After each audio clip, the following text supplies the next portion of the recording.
Oh, oh, oh, oh, oh.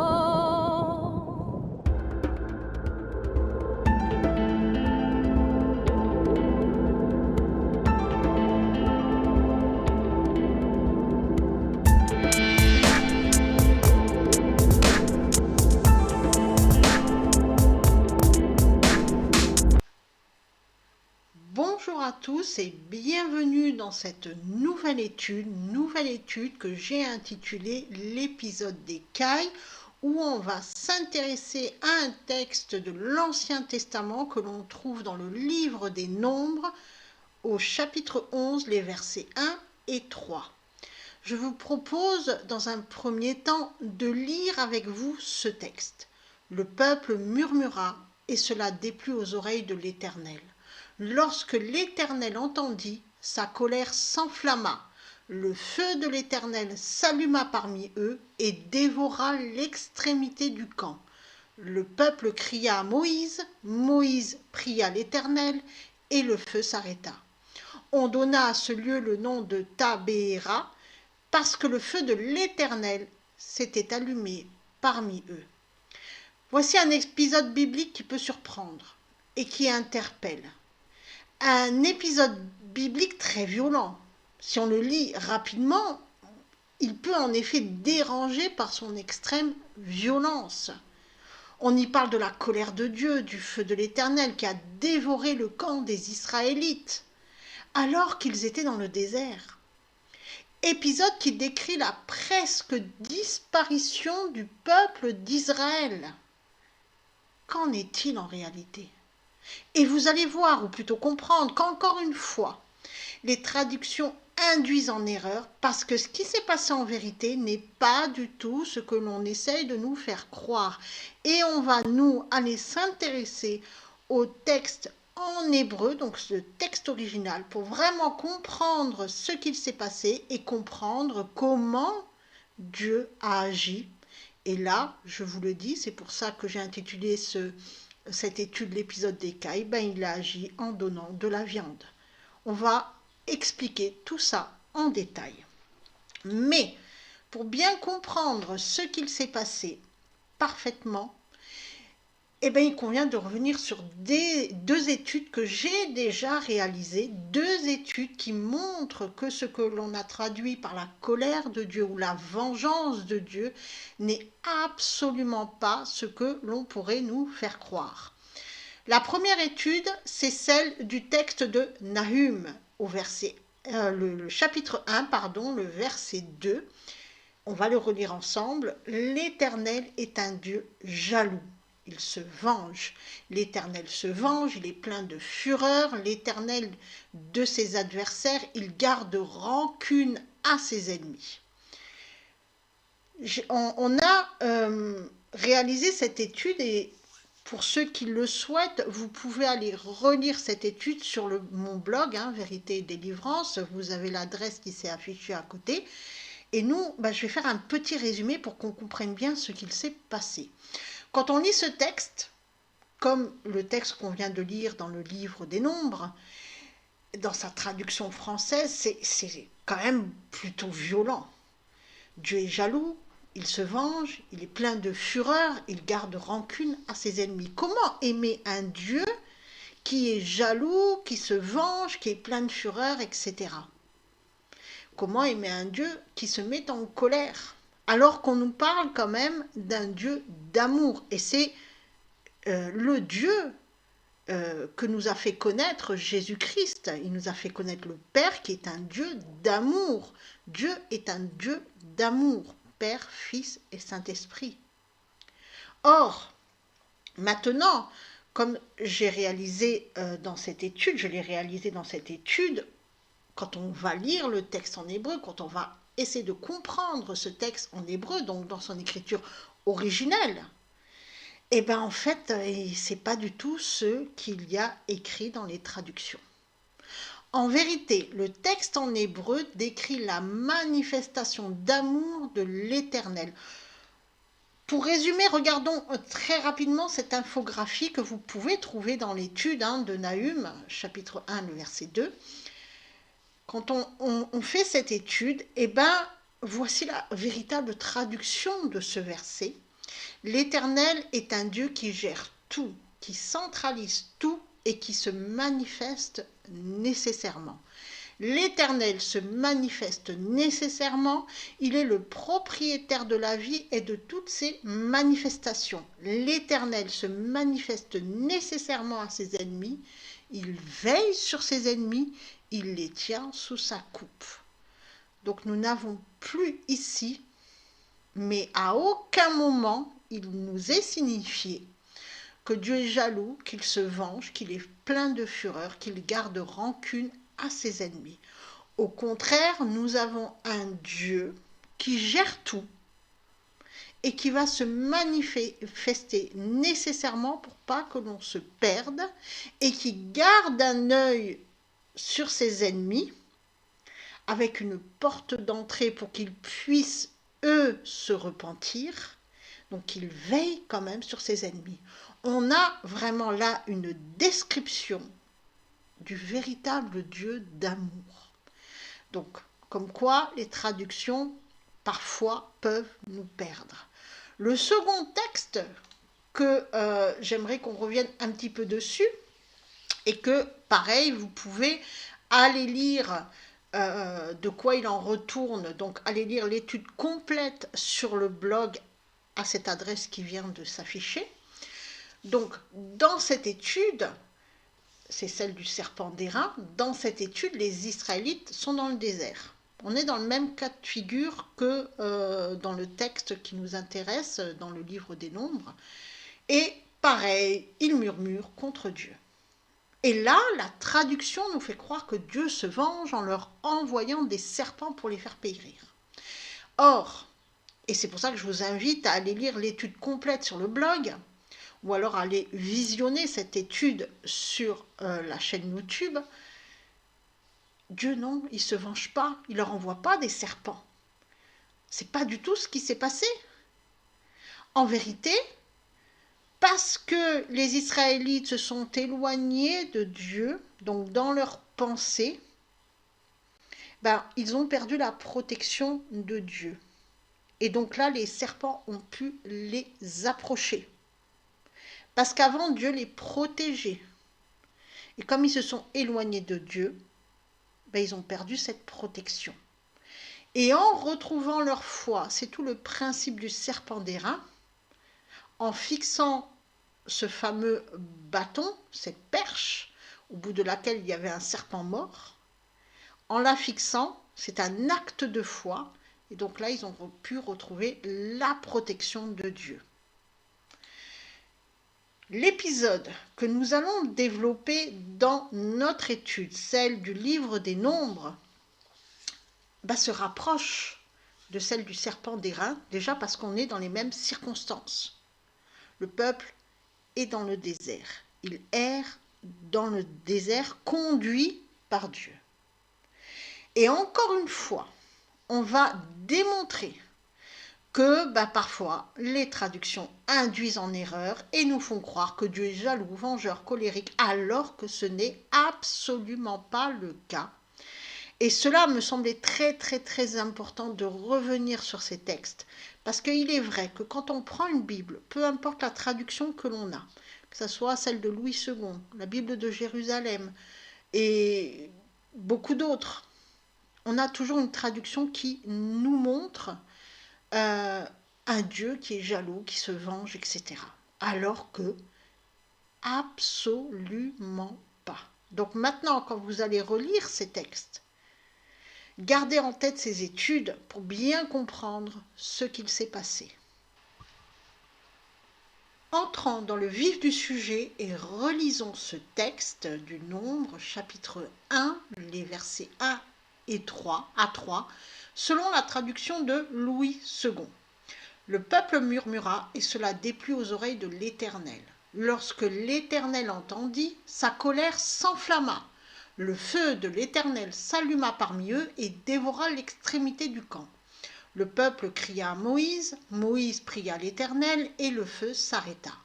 On donna à ce lieu le nom de Tabéhéra, parce que le feu de l'Éternel s'était allumé parmi eux. Alors, j'ai choisi la traduction de Louis II parce que c'est la traduction la plus lue et la plus vendue. J'aurais pu choisir très bien une autre traduction. Maintenant, on va se pencher sur le verbe murmurer. Dans le texte en hébreu, il s'agit de la conjugaison à l'intensif réfléchi du radical piel du verbe anan. Et dans cette conjugaison, le verbe prend la signification de se plaindre. Donc en fait, le peuple il ne murmure pas, mais il se plaint. Et de quoi se plaint-il? Pour le comprendre, on va lire la suite du texte.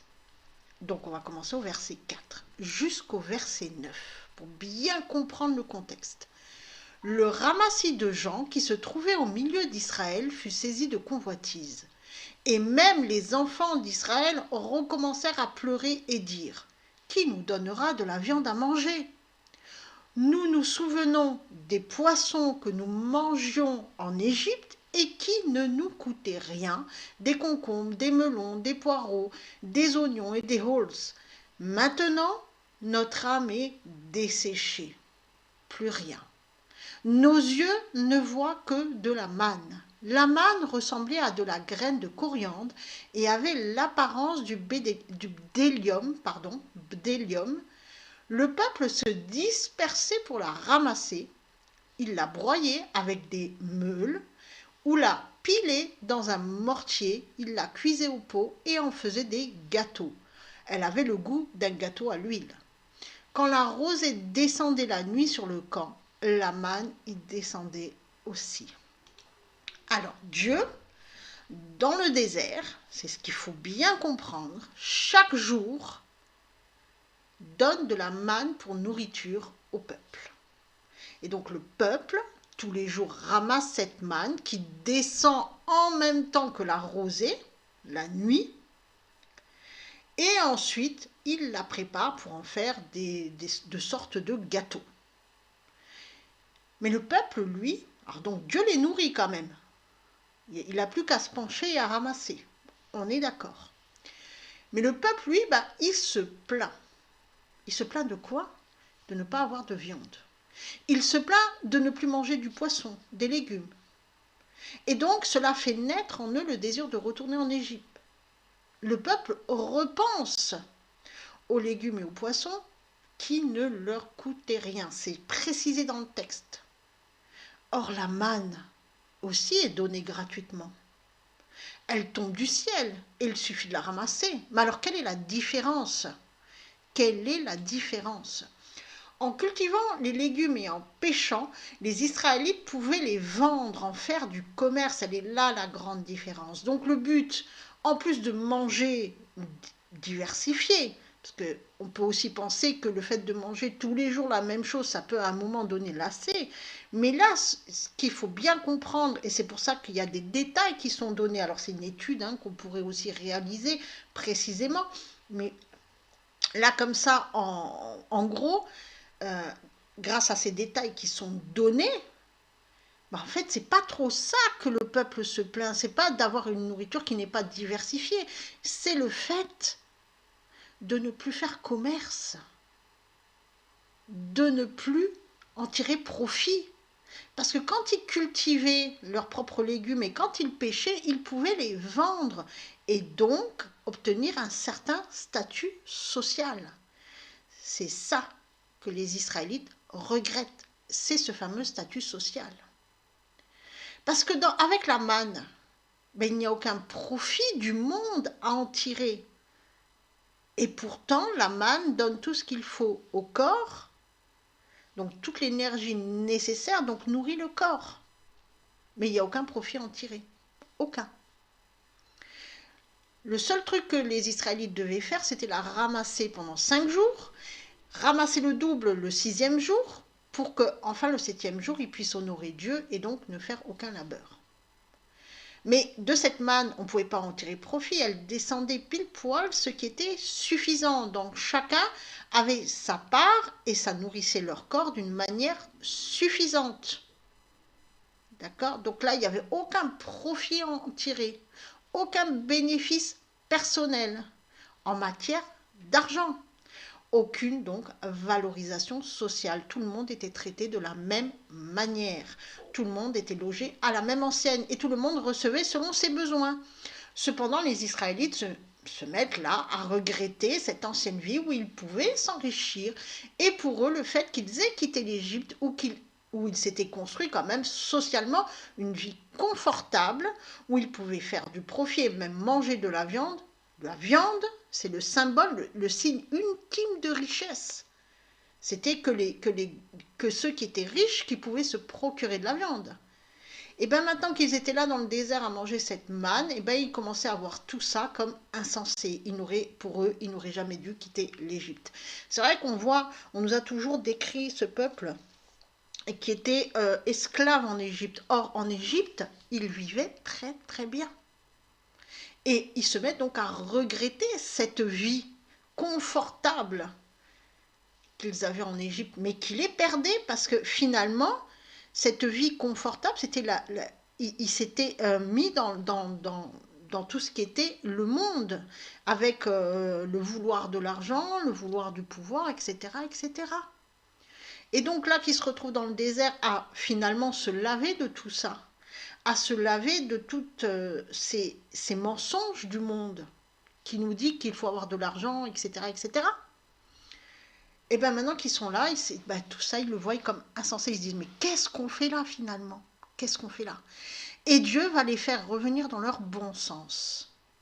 Car cette vie qu'ils voyaient comme confortable, en fait, les éloignait au contraire de la véritable liberté, puisque petit à petit, ils se sont mis en esclavage à l'argent. Petit à petit, à force de vouloir s'enrichir, on devient esclave de l'argent. Et donc, ils s'éloignaient de la véritable vie, celle de l'esprit, et donc de la vie en Dieu et avec Dieu. Et Dieu va les faire revenir dans leur bon sens. Remarquons que le texte parle d'un ramassis de gens qui se trouvait au milieu d'Israël. Le ramassis de gens qui se trouvait au milieu d'Israël au verset 4. Mais qui sont ces gens? Eh bien en fait, ce sont toutes les personnes qui ont suivi Moïse lors de la sortie d'Égypte et qui ne font pas partie du peuple d'Israël. Eux, ils ne connaissent pas Dieu. Dieu, Elohim, Dieu l'Éternel. Elohim et l'Éternel. Elohim, Yahvé. Ils ne le connaissent pas. Eux, en fait, ils prient d'autres dieux. Ils ont d'autres croyances. Ils prient des divinités diverses. Et en partant, en suivant les Israélites hors d'Égypte, ils ont emmené avec eux tout leur culte aux faux dieux et donc toutes leurs pratiques auxquelles ils n'ont pas renoncé. Et ce sont eux qui distillent le doute au sein du peuple et qui ont commencé à se plaindre en premier de leur ancienne vie en se disant « mais qu'est-ce qu'on a fait en les suivant ?» Et donc ils ont commencé à avoir peur de la mort, parce que ces gens-là ont peur de la mort, contrairement à ceux qui sont avec Dieu, qui eux se disent, mais après la mort, il y a l'éternité, il y a la vie éternelle. Mais eux, ils n'ont pas conscience de tout ça. Donc c'est eux qui ont commencé à avoir peur, et c'est eux qui ont commencé à se plaindre en premier. Et c'est eux qui, par leur lamentation, ont entraîné les Israélites et à douter, et les Israélites se sont mis à douter, et donc à vouloir revenir en Égypte. Le peuple, il ne murmure pas contre Dieu, il se plaint d'avoir perdu une vie confortable en Égypte pour se retrouver dans le désert et nourri par de la manne. Il rêve de l'ancien temps. Pourquoi? Parce que les autres, ceux qui les ont suivis, rêvent de l'ancien temps. Du temps de l'abondance, du temps où ils mangeaient de la viande qui symbolise, je le rappelle, la réussite sociale, du temps où ils pouvaient s'enrichir et faire du commerce. Finalement, le peuple se lamente d'avoir perdu son statut social. Il se lamente de sa richesse passée. On continue et on va revenir un petit peu sur ce verbe anan. Anan, en fait, est composé d'une racine triconsonantique aleph, nun, nun final. Cette racine cette racine signifie soupir, gémir, se plaindre, deuil, perte de puissance ou de subvention, masturbation. Les deux premières lettres de ce verbe, Aleph Noun, est une racine onomatopée qui décrit des angoisses profondes, la peine, les sanglots, une difficulté à respirer. La lettre Noun placée en fin de mot, Noun final, est un signe augmentatif permanent qui va sans cesse en augmentant. Donc par l'utilisation de ce verbe, on comprend que là, le texte décrit une crise de panique, des troubles anxieux chroniques. Le peuple est angoissé et son angoisse ne fait que monter. Il est dans une inquiétude extrême avec un fond dépressif. Les gens qui ont suivi Moïse lors de la sortie d'Égypte sont anxieux et ont transmis leur anxiété aux Israélites. Ces gens se retrouvent dans le désert. Et eux, ils prient plein de divinités. Mais là, ils ont peur de mourir, parce qu'ils n'ont plus de nourriture. Et cette peur s'est transmise aux Israélites qui ont perdu confiance en Dieu. Et pourtant, eux, ils ont la manne. Et c'est cette peur lancinante, angoissante, qui fait naître le désir de retourner en Égypte avec l'illusion d'une vie socialement stable et ordonnée, où tout était sous contrôle et où ils pouvaient s'enrichir. Continuons, et cela déplut. Dans le texte en hébreu, nous n'avons pas du tout cette formule. Ce qui a été traduit par « et cela déplut » est le mot « ra » qui signifie le mauvais, le mal donnant de la peine, de la tristesse, de la misère, de la détresse, la souffrance. Et donc le peuple se plaignit et les plaintes arrivèrent aux oreilles de l'Éternel. C'est ça qu'il faut vraiment comprendre. Ainsi, le fait que les Israélites se plaignent, ou plutôt angoissent, parce qu'ils sont vraiment plongés dans une profonde angoisse, ça ne déplut pas à Dieu. Mais Dieu, il entendit leur détresse, il entendit leur souffrance. Ça change littéralement le sens du texte. C'est très, très, très différent. Cela signifie que Dieu a entendu leurs cris d'angoisse. Et donc, il prend en compte nos angoisses. Quand nous sommes angoissés, Dieu nous voit, Dieu nous entend, il prend en compte nos inquiétudes, nos angoisses pour nous en délivrer. C'est exactement ce qui va se passer ici. Il va délivrer le peuple de sa profonde angoisse. Sa colère, c'est aft, nom masculin qui signifie narine, nez, face, visage et colère. Et donc dans tout ça, on a choisi le mot colère pour la traduction. La racine de ce mot désigne tout ce qui emporte ou enveloppe dans un souffle. La colère, la fureur, le nez, l'arrogance, le souffle. Et ce qu'il faut comprendre, si on remet tout dans le contexte, ici, il aurait plutôt fallu traduire par le souffle de Dieu s'enflamma. C'est-à-dire que Dieu, l'Esprit de Dieu, va souffler la vérité sur son peuple.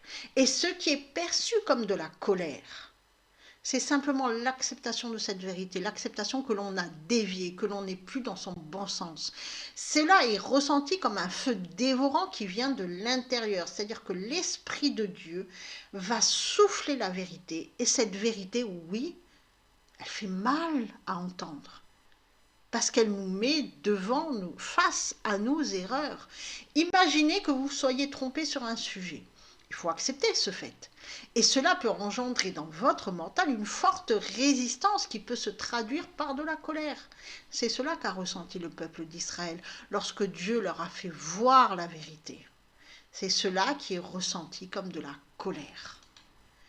Et l'on revient au texte de Nahum, où Dieu, pour éviter que le peuple se perde, s'est nécessairement manifesté, et cette manifestation de Dieu qui est perçue comme de la colère. Dieu se manifeste nécessairement pour nous faire revenir dans notre bon sens. Et pour ça, il va travailler dans notre esprit par son souffle de vérité. Continuons avec ce lieu qui est Tabéhéra. Alors s'il est précisé, c'est qu'il a son importance, d'accord? Parce que dans la parole de Dieu, rien n'est écrit au hasard comme ça, parce qu'on a envie de l'écrire. Ce n'est pas un texte littéraire, la Bible. Donc chaque détail compte. Et si ça, si ce lieu-là nous est précisé, c'est que ça a son importance. Et justement, en comprenant ce qu'il signifie, ça va corroborer tout ce qu'on vient de dire avant. Tabeera, littéralement brûlant. Ce mot désigne un lieu qui existe dans le désert de Paran, où l'Éternel s'est manifesté. Si l'on regarde la racine primaire de ce mot, qui est composé des trois lettres Beit, Hein, Resh, elle signifie brûler, allumer, embraser, et aussi stupide, brouter, paître. On va combiner tout ça. Ainsi, on comprend que c'est le lieu où Dieu se manifesta et que le peuple comprit qu'il s'égarait et qu'il revint dans son bon sens. C'est le lieu où le peuple était en train de devenir stupide en suivant le monde, les croyances du monde véhiculées par les gens, ce ramassis de gens qui les suivaient. Et Dieu les a ramenés plutôt dans leur bon sens. Tel le berger qui guide son troupeau, Dieu a guidé les Israélites pour les faire paître en sécurité. En vérité, Dieu est rempli d'amour et d'attention et il œuvre systématiquement pour apporter la possibilité de repentance et pour faire grandir. Et c'est exactement ce qu'il a fait ici, en apportant la vérité au peuple qui se perdait. Donc il n'y a pas eu un grand incendie. Il n'y a pas eu ça. Il y a juste eu cet esprit de vérité qui s'est manifesté et qui a été perçu comme de la colère. Et dans ce lieu-là, le peuple s'est rendu compte qu'il était stupide, qu'il était en train de revenir dans ses travers. Et forcément, c'est pour ça qu'on dit que l'Esprit de Dieu est un feu brûlant, parce que à l'intérieur de nous, ça provoque quand même pas mal de réactions. Et comment Dieu va-t-il les amener à la repentance? Parce que c'est le but, c'est qu'ils se repentent et qu'ils comprennent de leurs erreurs. En leur donnant justement de la viande, en faisant pleuvoir de la viande du ciel, c'est les fameuses cailles, afin qu'ils se rendent compte que tout vient de Dieu et que l'homme ne peut rien faire sans Dieu. Ainsi, Dieu va faire pleuvoir sur eux des cailles, afin que le peuple se rassasie de viande pendant 1 mois. C'est ce qui est marqué dans le texte biblique. Cela bien sûr dans le but que le peuple retrouve sa confiance en Dieu en comprenant que Dieu peut tout et qu'il faut qu'il s'appuie sur Dieu et non sur les choses du monde, sur toutes ces croyances humaines et sur tous ces mensonges du monde. Juste pour l'information avant de terminer cette étude, et cela concerne surtout le ramassis de gens, puisque c'est écrit comme ça, qui ont suivi les Israélites lors de la sortie d'Égypte. Lors de l'épisode du veau d'or, nous lisons « Moïse se plaça à la porte du camp et dit « À moi ceux qui sont pour l'Éternel ». Et sous les enfants de Lévi s'assemblèrent auprès de lui. Tous les enfants plutôt de Lévi s'assemblèrent auprès de lui.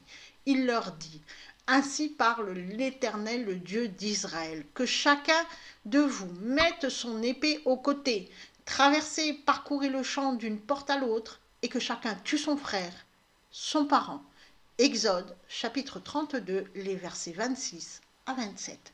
Encore une fois, quand on lit ce texte, c'est très violent. C'est très, très violent. On y parle d'un massacre. Dieu aurait-il été le commanditaire de ce massacre? Quand on le lit comme ça, Moïse, quand il dit « Ainsi parle l'Éternel, le Dieu d'Israël, que chacun tue son frère et tue son parent », on se dit « Mais c'est Dieu qui a été le commanditaire de ce massacre ». Alors pour le contexte, Moïse est appelé au sommet du mont Horeb où il reçoit les 10 paroles.